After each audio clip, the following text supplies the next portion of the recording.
Cartoon का इतने बड़े बड़े आँख होते हैं ना, यहाँ इतना बड़ा बड़ा आँख होता है, समझ में आ रहा है ना। लेकिन क्या कभी आपने देखा है कि मुंह की जगह नाक लगा दिया, नाक की जगह कान लगा दिया? ऐसा होता है? नहीं होता है। क्रम और स्थान को ध्यान में रख करके उसने कार्टून का चित्र बनाया है, मैंने कार्टून बनाया है, ठीक है। यानी कि जो क्रम को ध्यान में रखता है, स्थान को ध्यान में रखता है, उसके अंदर कौन सी बुद्धि होती है?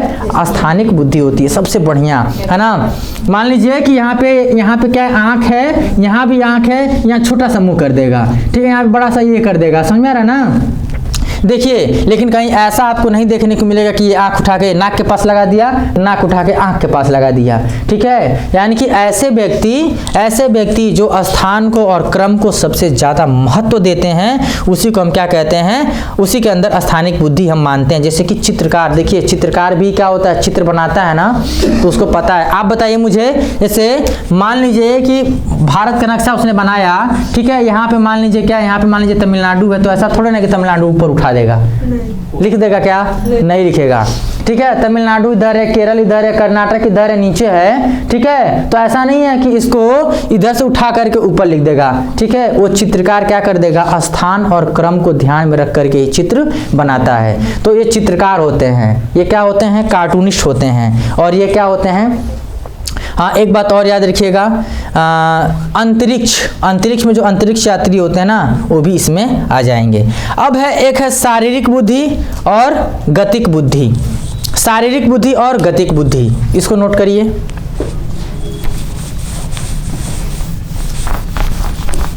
शारीरिक बुद्धि और गतिक बुद्धि।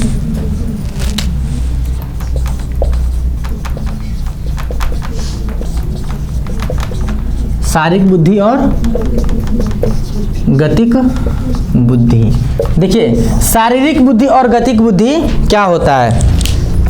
मतलब जो व्यक्ति गति अवस्थाओं में भी निर्णय लेने की क्षमता रखता हो, उसके अंदर कौन सी बुद्धि होती है? गतिक बुद्धि होती है या शारीरिक बुद्धि होती है। जैसे मान लीजिए कि अगर ड्राइवर या कोई खिलाड़ी है या कोई धावक है, ठीक है, दौड़ते दौड़ते वो निर्णय ले रहा है कि हमको क्या करना है, सोच रहा है कि हमको क्या करना है। खिलाड़ी है, खेलते वक्त ही वो निर्णय ले रहा है कि हम किस तरीके से खेलें, ठीक है। यानी कि जो क्या करता है, जो गतिशील अवस्था में निर्णय लेने में निपुण होता है, उसके अंदर होती है शारीरिक बुद्धि, उसके अंदर होती है गतिक बुद्धि। नोट किए रहिएगा, ठीक है। जो क्या करता है? गतिशील अवस्थाओं में निपुण होता है। अच्छा, नोट कर लीजिए, ड्राइवर, धावक और खिलाड़ी। अरे कौनो खिलाड़ी हो, चाहे वो रानी रामपाल हो, चाहे वो मरियप्पन थंगावेलु हो, और चाहे वो रोहित शर्मा हो, और चाहे वो कौन हो, विराट कोहली, है ना, चाहे विराट कोहली हो, कोई भी खिलाड़ी हो, ठीक है, चाहे वो मनिका बत्रा हो, ठीक है। कड़म मल्लेश्वरी भी खिलाड़ी, हाँ, वो वेट लिफ्टर है, पिछली बार पूछा हुआ था, है ना। तो देखो, जो गतिशील अवस्था में क्या करते हैं? निर्णय लेते हैं, वैसे व्यक्ति के अंदर शारीरिक बुद्धि और गतिक बुद्धि होता है। ध्यान रखे रहिएगा। चलिए, एक बुद्धि है अंतर्वैयक्तिक बुद्धि। अंतर्वैयक्तिक बुद्धि।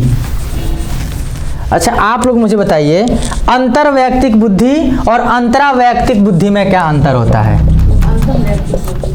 एक होता है अंतर्वैयक्तिक बुद्धि और एक होता है अंतरावैयक्तिक बुद्धि। आप मुझे बताइए क्या अंतर होता है? चलो बताओ। अंतर्वैयक्तिक बुद्धि, हाँ, अंतर्वैयक्तिक बुद्धि और अंतरावैयक्तिक बुद्धि, क्या अंतर होता है? अंतर और अंतरा में, चलिए हम बताते हैं आपको। जो दोनों में तो, हाँ, तो दोनों तो डिफरेंट हैं ही।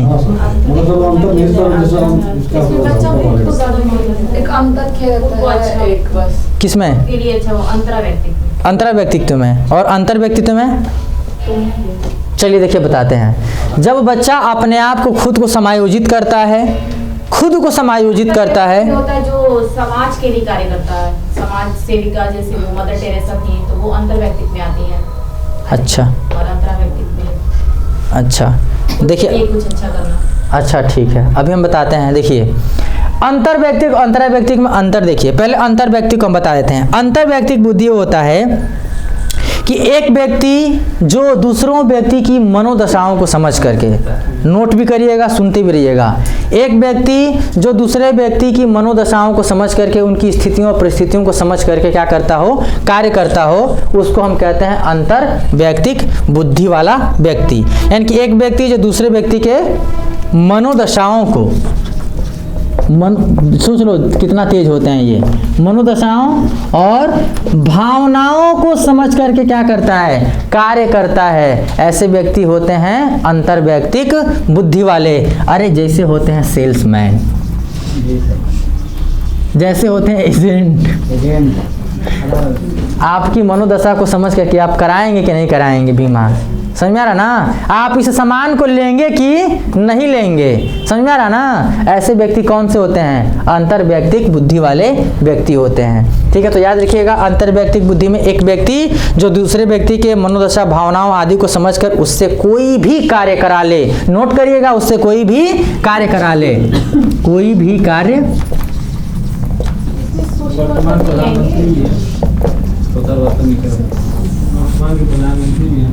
क्या चीज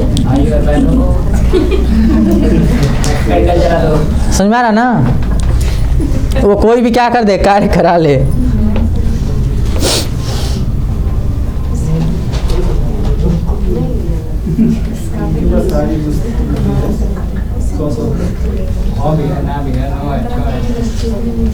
समझ में आ रहा ना कुछ।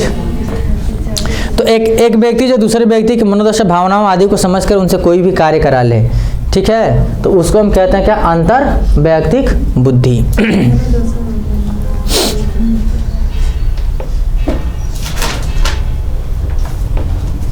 समझ में आ गया जी। चलो अब अंतरा की बात करें। अंतरा में देखिएगा, अंतरा में बस इतना होता है कि क्या करता है बच्चा या बालक या व्यक्ति, क्या करता है, अपनी किसी भी परिस्थिति में अपने आप को समायोजित कर लेता है, किसी भी परिस्थिति में। जैसे हमने आपको बताया कि आप सीटेट क्वालिफाइड होकर के जब आप जाके केरल में टीचर बनेंगे तो वहाँ पे क्या कर रहे हैं, आप अपने आप को समायोजित कर रहे हैं। तो आपके अंदर कौन सी बुद्धि है, अंतरा वैयक्तिक है। ठीक है, अभिभावक, माँ क्या करती हैं, माँ, ठीक है, पता चलता है खाना खत्म हो गया लेकिन बेटा बेटी भूखे नहीं सोएंगे, ठीक है, वो अपने आप को उस स्थिति में क्या कर लेती हैं, समायोजित कर लेती हैं, अंतरा वैयक्तिक बुद्धि हुआ। ठीक है, अभिभावक, अध्यापक, जैसा चीज होता है, जैसा परिस्थिति होता है, उस परिस्थिति में खुद को समायोजित कर लेता है, उसको हम कहते हैं क्या, अंतरा वैयक्तिक बुद्धि। और ऐसे व्यक्ति जो किसी व्यक्ति के मनोदशाओं को, भावनाओं को समझ करके, ठीक है, अपना कार्य उससे करवा ले, वो व्यक्ति होता है क्या, अंतर वैयक्तिक बुद्धि वाला। समझ में आ रहा ना, बहुत अंतर है दोनों में। अंतर में किसी दूसरे की भावनाओं और मनोदशाओं को समझ के अपना काम करवा लीजिए, मतलब निकाल लीजिए, स्वार्थ सिद्ध कर लीजिए, ठीक है, ठग लीजिए, ठग लीजिए, है ना। अंतरा व्यक्तिक में क्या होता है कि आप क्या करते हैं, खुद को कैसा भी परिस्थिति हो, उस परिस्थितियों में आप खुद को क्या कर लेते हैं, समायोजित कर लेते हैं, उसको हम कहते हैं अंतरा वैयक्तिक बुद्धि। ठीक है, तो याद रखिएगा, इसमें शिक्षक आते हैं और अभिभावक आते हैं। शिक्षक क्या करता है, खुद को समायोजित कर लेता है। अभिभावक भी क्या करते हैं, जैसा परिस्थिति होता है वैसे अपने आप को उस परिस्थिति में समायोजित कर लेते हैं। भूलिएगा मत, बड़ा इंपॉर्टेंट है ये, है ना। अंतरा और अंतर, अंतर में दूसरे से काम करवाना, मनोदशा और भावनाओं को समझ के, और अंतरा में खुद को किसी भी परिस्थिति में समायोजित कर लेना। ठीक है, अब है आपका संगीतीय बुद्धि। ठीक है, संगीतीय बुद्धि, ठीक है, संगीतीय बुद्धि। प्रश्न पूछेगा तो आपका इसमें से पूछेगा, या स्थानिक से पूछेगा, या भाषाई से पूछेगा। याद रखिएगा, संगीतीय बुद्धि जो संगीत व लय की गहरी समझ रखता हो, उसके अंदर कौन सी बुद्धि होती है, संगीतीय बुद्धि होती है। ठीक है, जैसे महान संगीतज्ञ तानसेन थे ना, उनके अंदर कौन सी बुद्धि थी भाई, संगीतीय बुद्धि थी। ठीक है, भारत रत्न लता मंगेशकर, उनके अंदर कौन सी बुद्धि थी, नहीं है, संगीतीय बुद्धि। समझ में आ रहा ना। तो जो संगीत और लय और ताल को क्या करते हैं, समझते हैं, गहरी रुचि रखते हैं, उनके अंदर संगीतीय बुद्धि होती है। ठीक है, अब है प्राकृतिक बुद्धि। जरा समझिएगा प्राकृतिक बुद्धि क्या होती है। ठीक है, हाँ, ये पूछा हुआ क्वेश्चन है प्राकृतिक बुद्धि का।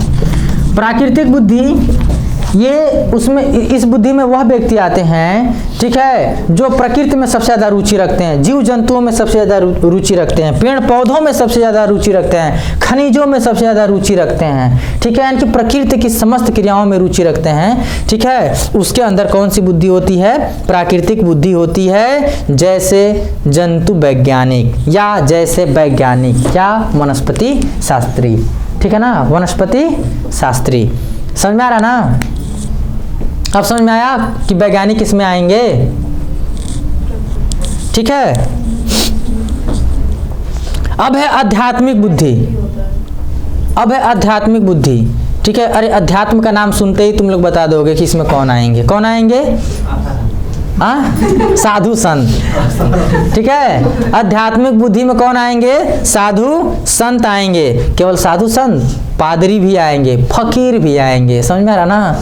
हाँ, फकीर, अगर विकल्प में आ गया फकीर ना, तो फकीर को कहीं भाषाई में मत दे देना, ठीक है ना। इसकी भाषा बहुत बेहतर है, रोगा के बेचारा लेता है, मांग लेता है, ठीक है। फकीर, फकीर क्या आध्यात्मिक बुद्धि में आता है, ठीक है। तो जो ईश्वर में लीन रहते हैं ना, जो ईश्वर में लीन रहते हैं, उनके अंदर कौन सी बुद्धि होती है? आध्यात्मिक बुद्धि होती है, ठीक है। चलिए, एक है अस्तित्ववादी बुद्धि, नोट करिएगा, अस्तित्ववादी बुद्धि, ठीक है। देखिए, वे लोग जो ब्रह्मांड के अस्तित्व या खुद का अस्तित्व का अर्थ ढूंढते हैं, ठीक है। खुद के जीने का क्या अस्तित्व है, मतलब जैसे दार्शनिक नहीं होता है, जीने का क्या अस्तित्व है, खुद का क्या अस्तित्व है, ब्रह्मांड का क्या अस्तित्व है, ठीक है ना। यानी कि वे लोग जो ब्रह्मांड के अस्तित्व या खुद का अस्तित्व, हाँ, का अर्थ ढूंढते हैं, उनके अंदर कौन सी बुद्धि होती है? अस्तित्ववादी बुद्धि होती है। जैसे साधु संत इसमें भी आ जाएंगे, ठीक है। ये दार्शनिक भी आ जाएंगे और वैज्ञानिक भी आ जाएंगे, ठीक है, याद रखिएगा।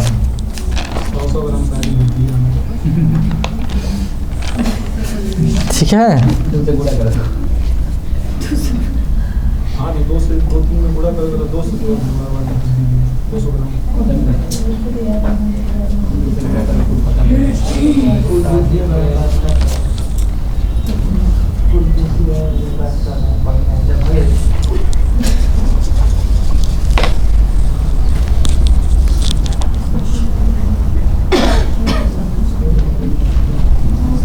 अब हम लोग पढ़ेंगे संवेगात्मक बुद्धि, ठीक है। संवेगात्मक बुद्धि लिख लीजिएगा, डेनियल गोलमैन का है।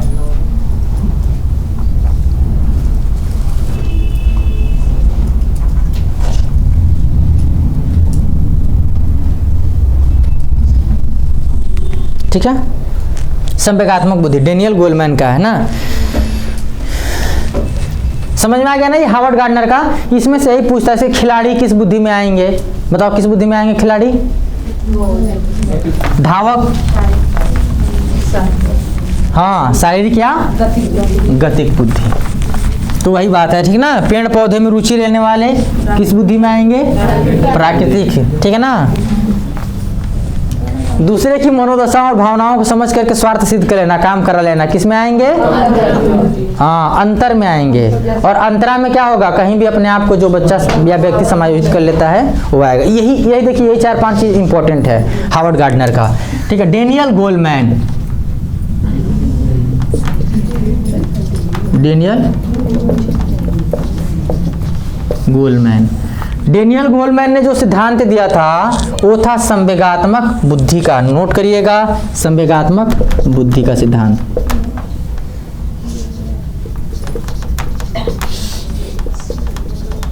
ठीक है ना। इमोशनल इंटेलिजेंस, इनके पुस्तक का भी नाम था इमोशनल इंटेलिजेंस, नोट कर लो। ये बेचारे अमेरिका के थे डेनियल गोलमैन, और सिद्धांत का नाम भी संवेगात्मक बुद्धि है, पुस्तक का नाम भी क्या है? Emotional intelligence. उस इमोशनल इंटेलिजेंस पुस्तक में ही उन्होंने क्या दिया है? संवेगात्मक बुद्धि के बारे में चर्चा पर चर्चा किया है।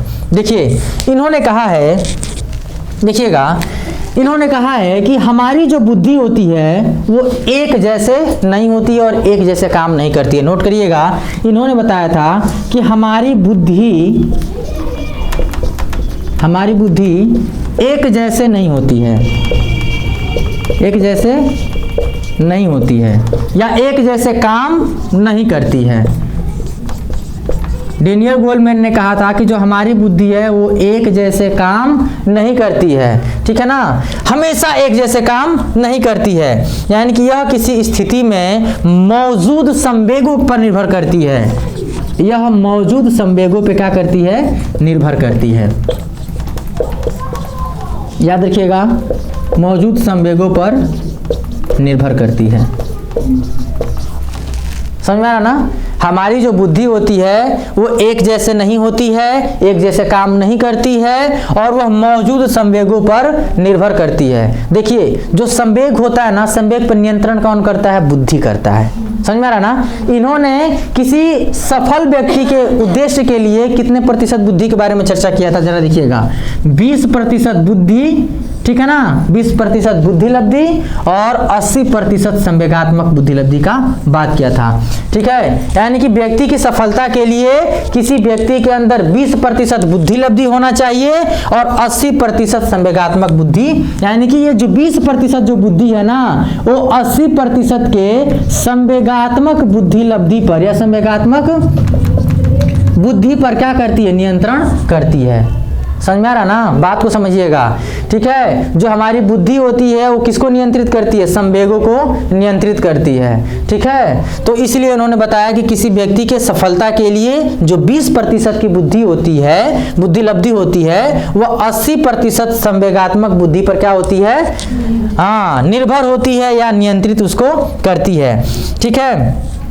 उन्होंने बताया था, जैसे कि मान लीजिए कि अगर परिस्थिति सकारात्मक हो, ठीक है, अगर परिस्थिति सकारात्मक हो तो हमारी बुद्धि भी क्या करती है, ठीक है, हमारी बुद्धि भी सकारात्मक कार्य करती है, और परिस्थिति नकारात्मक हो तो हमारी बुद्धि भी नकारात्मक कार्य करती है। यानी कि जो बुद्धि है वो किस पर निर्भर होती है, संवेग पर निर्भर होती है। यानी कि 20% बुद्धि कितने प्रतिशत संवेग पर निर्भर होती है, 80% संवेग पर निर्भर होती है। आप एग्जामिनेशन हॉल में आप क्या करते हैं, परीक्षा में विकल्पों को सही करते हैं। अगर आप सकारात्मक रहे तो आप देखिएगा 80% सही करके आएंगे। समझ में आ रहा ना, आप क्या करेंगे, 80% का 100% सही करके आएंगे।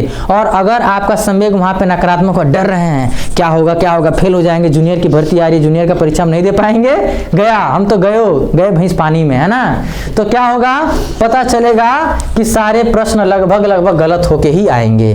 तो यानी कि जो 20% जो बुद्धि है वो 80% संवेगों पर निर्भर होती है। यानी कि कोई भी व्यक्ति सफल तभी होता है, उसकी सफलता का राज यही है कि उस व्यक्ति का 20% बुद्धि उसके संवेग पर 80% निर्भर होती है। संवेग सकारात्मक रहा तो कार्य भी सकारात्मक करेगी बुद्धि, और संवेग नकारात्मक रहा तो कार्य भी बुद्धि नकारात्मक करेगी, ठीक है ना, समझ में आया ना, यही है संवेगात्मक बुद्धि।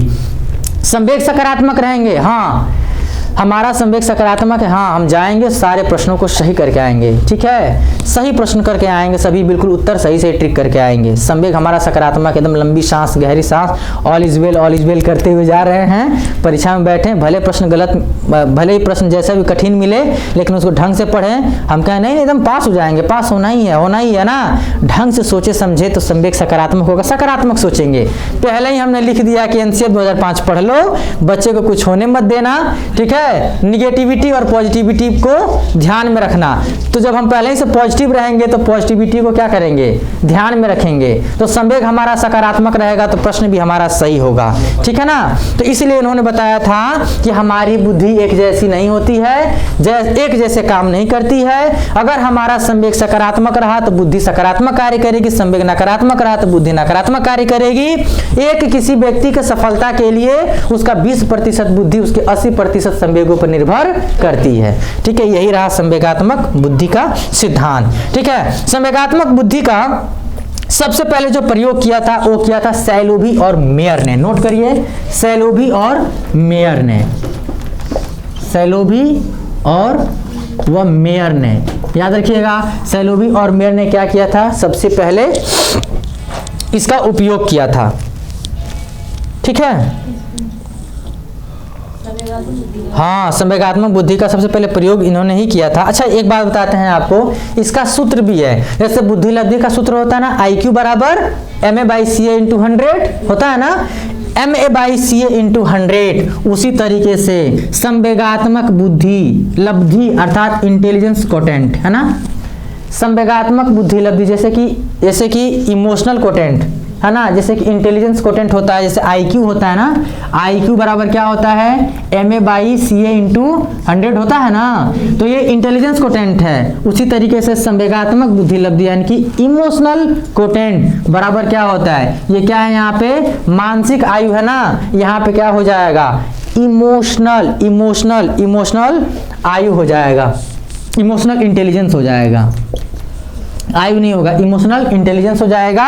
और बटे के वास्तविक आयु जिसको हम कहते हैं क्रोनोलॉजिकल एज × 100, ठीक है, ये इसका सूत्र है, याद रखिएगा संवेगात्मक बुद्धि का, ठीक है। EQ यानी कि intelligence quotient equal to emotional quotient equal to emotional intelligence बटे क्रोनोलॉजिकल एज × 100। संवेगात्मक बुद्धि लब्धि बराबर संवेगात्मक बुद्धि गुणे बटे वास्तविक आयु गुणे 100। समझ में आ रहा ना, ये इसका सूत्र है संवेगात्मक बुद्धि का, याद रखिएगा। जो संवेगात्मक बुद्धि होती है वो स्वयं को समझने की योग्यता है। उन्होंने बताया था, ठीक है, कि जो संवेगात्मक बुद्धि है वो स्वयं को समझने की क्या है योग्यता है। अगर विशेषता जैसे प्रश्न पूछ दे तो आप क्या करेंगे, इसको ट्रिक करके आइएगा, ठीक है। संवेगात्मक बुद्धि निम्न में से क्या है, तो ये स्वयं को समझने की क्या है योग्यता है, स्वयं को समझने की क्या है योग्यता है, स्वयं को समझने की क्या है योग्यता है, और स्वयं मूल्यांकन करने की योग्यता है, स्वयं मूल्यांकन करने की। देखते हैं आप जैसे कि जब सकारात्मक संवेग होता है और नकारात्मक संवेग होता है, तो उस कंडीशन में आप क्या करते हैं, उस कंडीशन में आप अपने आप को समझते हैं और समझाने का प्रयास करते हैं, ठीक है। आप उस कंडीशन में स्वयं को क्या करते हैं जज करते हैं, स्वयं को आप मूल्यांकन करते हैं, ठीक है। तो ये स्वयं मूल्यांकन करने की योग्यता है, उन्होंने बताया था।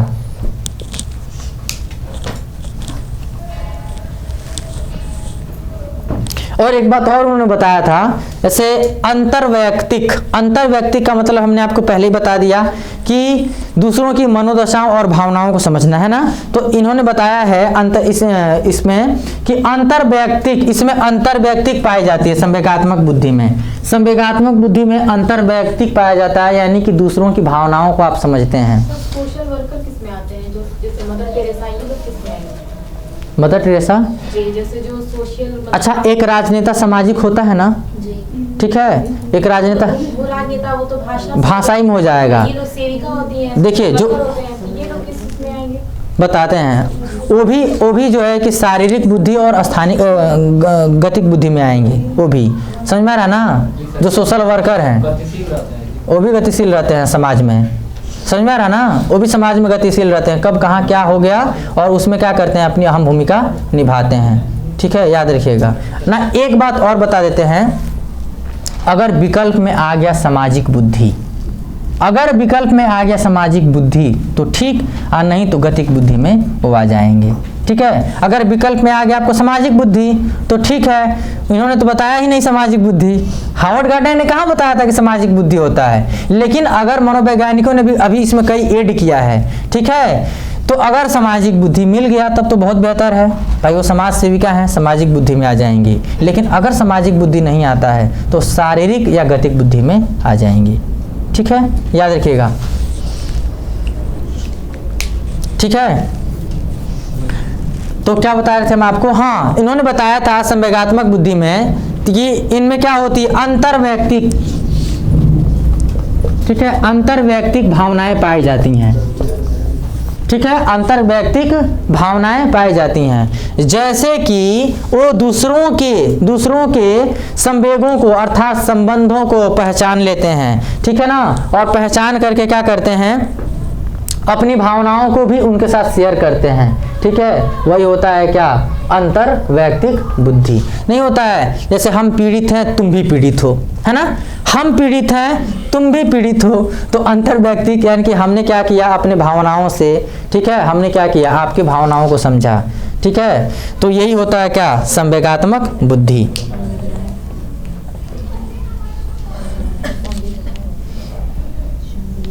कुल मिलाकर कितना याद रखिएगा कि संवेग को नियंत्रण कौन करता है? बुद्धि करती है संवेगात्मक बुद्धि में, और 20% बुद्धि 80% संवेगों को क्या करती है? संवेग उसको नियंत्रित करती है। ठीक है, चलिए अब थोड़ा सा बुद्धि से कुछ क्वेश्चन उठा लिया जाए।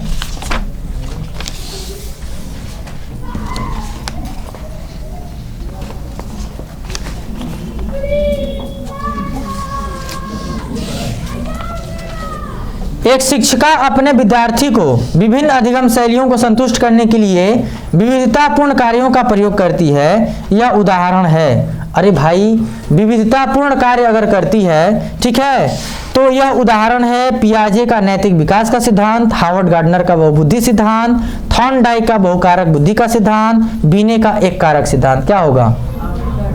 हार्वर्ड गार्डनर का बहुबुद्धि सिद्धांत। क्यों? क्योंकि ये क्या कर रही है? विद्यार्थियों को विभिन्न अधिगम शैलियों को संतुष्ट करने के लिए विविध तरीके से पूर्ण कार्य कर रही है। तो विविध तरीके से पूर्ण कार्य करना, विविध अधिगम शैलियों का क्या करना? संतुष्ट करने के लिए अपना अहम योगदान देना। ठीक है, तो ये हार्वर्ड गार्डनर का बहुबुद्धि सिद्धांत होगा। यानी कि उस टीचर के पास क्या है? उस टीचर के पास कई बुद्धि है। ठीक है ना। अब है बहुबुद्धि सिद्धांत के अनुसार खनिजों, पेड़ पौधों को पहचान करने की जो बुद्धि कहलाती है वो है संगीतीय बुद्धि, प्राकृतिक बुद्धि, स्थानिक बुद्धि और गतिक बुद्धि। प्राकृतिक बुद्धि, बुद्धि लब्धांक एवं शैक्षणिक उपलब्धि में संबंध है। बुद्धि लब्धांक और शैक्षणिक उपलब्धि में संबंध है। मध्यम, कम से कम, उच्च और पूर्ण क्या होगा? उच्च होगा। समझ में आ रहा? उच्च कैसे होगा?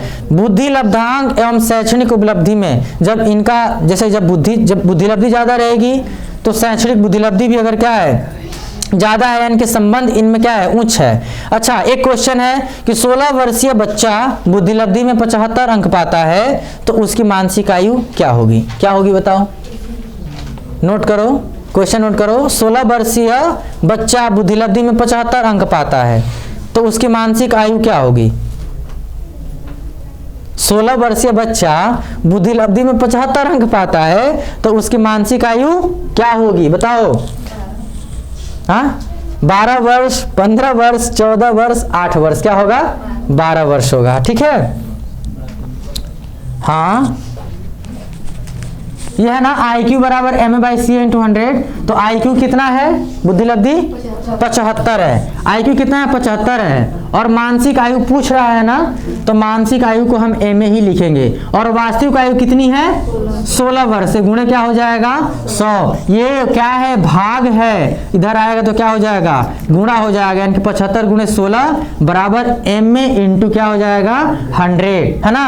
अब देखिए MA में 100 का क्या है? गुणा है ना। ये आएगा तो क्या हो जाएगा? भाग हो जाएगा। यानी कि ये हो जाएगा 100। 25 तियाँ 75, 25 चौको 100, 4 चौको 16, 4 तियाँ 12 बराबर मानसिक आयु। यानी कि इसकी मानसिक आयु कितनी हो जाएगी? 12 वर्ष हो जाएगी। ठीक है।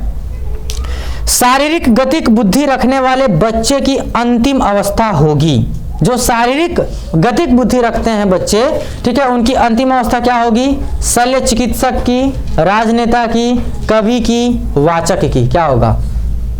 देखो, तुम्हारे प्रश्न का उत्तर लगभग इसमें मिल रहा है। शारीरिक गतिक बुद्धि रखने वाले बच्चे की अंतिम अवस्था होगी। ऐसा बच्चा, ठीक है, जो शारीरिक गतिक बुद्धि रखता है, ठीक है, उसके अंदर मतलब उसकी अंतिम अवस्था क्या होगी? शल्य चिकित्सक की, राजनेता की, कवि की या वाचक की? क्या होगी? शल्य चिकित्सक होगी। अरे जो शारीरिक गतिक बुद्धि रखता है ना, उसकी अंतिम अवस्था यानी कि बाद में जाके क्या बनेगा? यही ना, अंतिम अवस्था मतलब बाद में जाकर के क्या बनेगा? तो शल्य चिकित्सक बनेगा। देखो, ये प्रश्न पूछा हुआ प्रश्न है सीटेट में। समझ में आया ना। अगर सामाजिक बुद्धि नहीं मिला तो वही शारीरिक गतिक बुद्धि हो जाएगा। अच्छा, निम्न में से कौन सा रॉबर्ट स्टर्नबर्ग के त्रितंत्र सिद्धांत में नहीं है? रॉबर्ट स्टर्नबर्ग का बुद्धि का त्रितंत्र सिद्धांत पढ़े हो? स्टर्नबर्ग का त्रितंत्र सिद्धांत नहीं पढ़े ना, तो याद रखिएगा, यहीं से कंप्लीट कर लीजिए। प्रश्न है कि निम्नलिखित में से कौन सा रॉबर्ट स्टर्नबर्ग के त्रितंत्र सिद्धांत में नहीं है? विकल्प ए विश्लेषणात्मक बुद्धि, विकल्प बी संदर्भगत बुद्धि, विकल्प सी आनुभविक बुद्धि, विकल्प डी सामाजिक बुद्धि। सामाजिक बुद्धि, सामाजिक बुद्धि उनके त्रितंत्र सिद्धांत में नहीं है। बाकी विश्लेषणात्मक बुद्धि, संदर्भगत बुद्धि और आनुभविक बुद्धि, ये 3 बुद्धि किसने बताया था? हाँ, स्टर्नबर्ग ने बताया था। नोट किए रहिएगा, ये उनके 3 बुद्धि थे। विश्लेषणात्मक बुद्धि, संदर्भगत बुद्धि, आनुभविक बुद्धि और हाँ बस आनुभविक बुद्धि।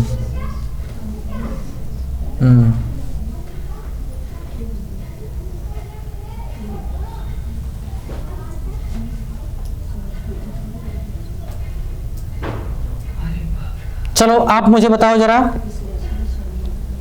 बहुत अच्छा प्रश्न है। बहुबुद्धि एवं संवेगात्मक बुद्धि में कौन सा तत्व समान है? यानी कि जो बहुबुद्धि का सिद्धांत हार्वर्ड गार्डनर ने दिया और जो डेनियल गोलमैन ने दिया संवेगात्मक बुद्धि का सिद्धांत, कौन सा सिद्धांत इन दोनों का क्या है? समान है। अंतःवैयक्तिक बुद्धि, संगीतीय बुद्धि, गतिक बुद्धि, स्थानिक बुद्धि। अंतःवैयक्तिक एलिमिनेट करो, संगीतीय बुद्धि है नहीं गोलमैन का, स्थानिक बुद्धि भी नहीं है, गतिक बुद्धि भी नहीं है, तो बची क्या? अंतःवैयक्तिक बुद्धि। देखिए डेनियल गोलमैन ने 2 प्रकार की बुद्धि, अभी उसमें भी 2 प्रकार की बुद्धि, जो क्या नाम था उनका, कहाँ गया नाम उनका, सैलोवी और मेयर। ये सैलोवी और मेयर थे ना, पूरी नहीं पढ़ा रहे हैं आपको, बस मुख्य बातें बता रहे हैं, पूरी पढ़ाएंगे तो बहुत ज़्यादा समय लग जाएगा। सैलोवी और मेयर ने भी इस बुद्धि को 2 भागों में बांटा था, 2 भागों में बांटा था। एक था व्यक्तिगत बुद्धि, तो व्यक्तिगत बुद्धि का मतलब अंतःवैयक्तिक बुद्धि, और एक बुद्धि था सामाजिक बुद्धि। अंतःवैयक्तिक बुद्धि में बोला गया था या व्यक्तिगत बुद्धि में बोला गया था कि बच्चा खुद को आत्म प्रेरित करता है, खुद से क्या होता है केंद्रित, माने खुद को क्या करता है? केंद्रित करता है, ठीक है। खुद किसी समस्याओं का समाधान करता है, ठीक है। खुद क्या रखता है? योग्यता रखता है, ठीक है ना, समायोजित करने की। वो क्या था? वो था व्यक्तिगत बुद्धि, ठीक है, यानी कि अंतःवैयक्तिक बुद्धि। तो बहुबुद्धि के सिद्धांत हार्वर्ड गार्डनर और संवेगात्मक बुद्धि डेनियल गोलमैन के सिद्धांत में एक कॉमन बात आती है, क्या? अंतःवैयक्तिक बुद्धि।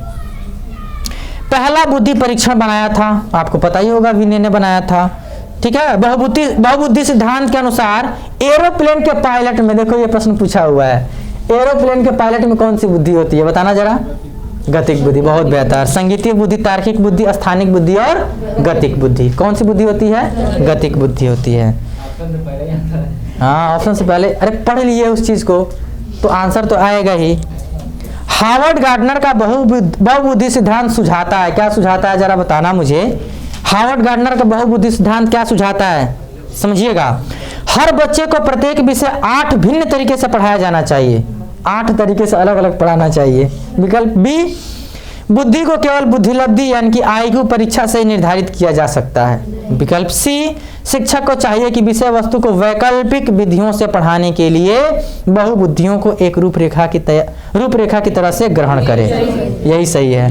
क्षमता भाग, हाँ देखो कह रहा बड़ा है तो सही हो जाएगा, यही बात सही है तुम्हारा, है ना, यही बात सही है। जो विकल्प क्या होगा? बड़ा होगा, हमेशा नहीं सही होता है। जो विकल्प उपयुक्त सभी हो वो भी हमेशा नहीं सही होता है, ठीक है। चलो ये बुद्धि खत्म हो गई। अब हम पढ़ते हैं सिद्धांत, ठीक है। अब पढ़ते हैं जीन पियाजे का सिद्धांत। इन तीनों सिद्धांत को पढ़ करके इसको हम खत्म करते हैं, नहीं तुम लोग को भूख लग जाएगी। लग रहा है ना? अरे यार अभी तो बहुत सारी चीज पढ़ना है, एनसीएफ पढ़ना है।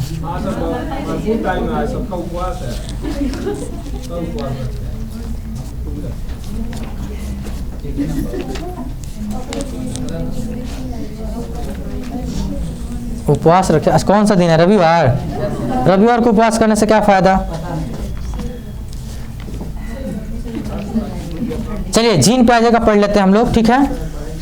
वैसे हम बहुत अच्छे से बता चुके हैं, सब लोग जीन पियाजे को पढ़ चुके हैं, ठीक है। जीन पियाजे को सब लोग पढ़ चुके हैं, एक बार दोहरा देते हैं अच्छे से, ठीक है। उस चीज़ को ध्यान रख लीजिएगा, थोड़ा सा कुछ अलग तरीके से देखिएगा। जीन पियाजे ने संज्ञानात्मक विकास का सिद्धांत दिया था, आप लोग को पता है ना। जीन पियाजे ने किसका सिद्धांत दिया था? संज्ञानात्मक विकास का सिद्धांत दिया था। और ये थे कहाँ के? तो स्विट्जरलैंड के थे, ठीक है। ये सबसे पहले किस पे प्रयोग किए थे? प्रौढ़ों पे, प्रौढ़ों पे सबसे पहले प्रयोग किए थे, फिर युवाओं पे प्रयोग किए थे, फिर लास्ट में जाकर के बच्चों पे इन्होंने क्या किया था, प्रयोग किया था। सबसे पहले प्रयोग इन्होंने प्रौढ़ों पे किया था, ठीक है। उसी तरीके से ब्रूनर ने भी सबसे पहले प्रयोग प्रौढ़ों पे किया था। ये दोनों सबसे पहले प्रयोग किस पे किए थे, प्रौढ़ों पे किए थे, ये भी दिमाग में बैठाए रखिएगा। और अंत में जाकर ये बच्चों पे प्रयोग करते हैं दोनों, ठीक है। देखिए जीन पियाजे स्विट्जरलैंड के थे। जीन पियाजे की सबसे मशहूर जो पुस्तक है वो है the language and thought of the child. The language and thought of the child, याद रखिएगा इनकी सबसे मशहूर पुस्तक the language and thought of the child.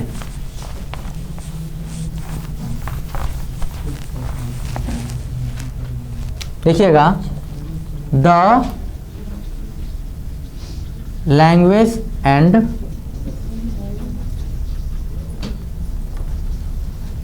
Thought of the child, ये इनकी पुस्तक थी जो 1923 में प्रकाशित हुई थी। ये कहाँ के थे, स्विट्जरलैंड के थे, ठीक है। देखिए इस पुस्तक में उन्होंने भाषाओं का जिक्र किया था। किसका जिक्र किया था, भाषाओं का जिक्र किया था। पहली बात देखिए रूसो इंस्टीट्यूट में इन्होंने क्या किया, बच्चों पे प्रयोग किया और क्या किया, छोटे छोटे बच्चों को यानी कि जो 6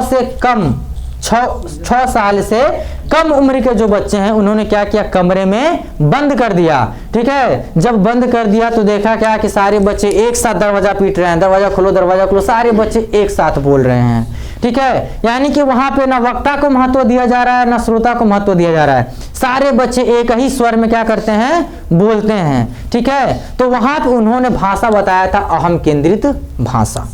कौन सी भाषा बताया था, अहम केंद्रित भाषा बताया था, ठीक है। अहम केंद्रित भाषा यानी कि जहां पे